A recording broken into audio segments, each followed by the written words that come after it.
মালদা জেলার গাজল ব্লকের অভাবী লোকশিল্পী বসন্ত কুমার বাইন মাজরা অঞ্চলে তার শালবনার বাড়িতে এলেন জেলা প্রশাসনের কর্তারা। তাকে ত্রাণ সামগ্রী বিতরণ করলেন। পাশাপাশি সমস্যা সমাধান জনসংযোগ কর্মসূচিতে বার্ধক্য ভাতার জন্য আবেদন পূরণ করে দেওয়া হয়। পাশাপাশি বসন্ত কুমার বাইনের শারীরিক অবস্থা একটু অসুস্থতা থাকার কারণে তাকে হেলথ স্বাস্থ্য দপ্তর থেকে স্বাস্থ্য পরীক্ষা করেন।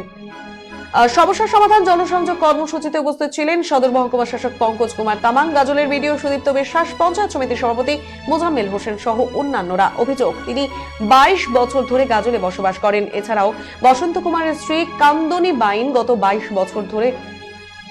বছর আগে তার মৃত্যু হয়। সংসারে রয়েছে আর ছেলে, আর তার কোনো সন্ধান নেই। বর্তমানে বসন্ত কুমার পাইন সংসারে একাই। রেশন কার্ড রয়েছে, আধার কার্ড রয়েছে, ভোটার কার্ড হয়নি। তার কারণে এই বিষয়ে অভিযোগ জানিয়েছিলেন গাজল ব্লকে। তার কোনো ভাতা পেনশন শুরু হয়নি এবং তিনি সঙ্গীত জগতে রয়েছেন।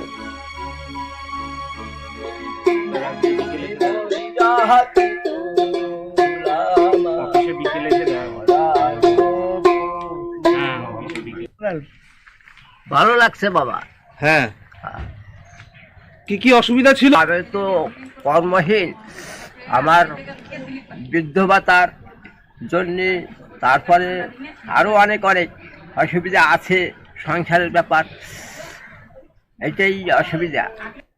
আজকে আমরা মাঝাড়া অঞ্চলের শালবনা গ্রামে এসেছি।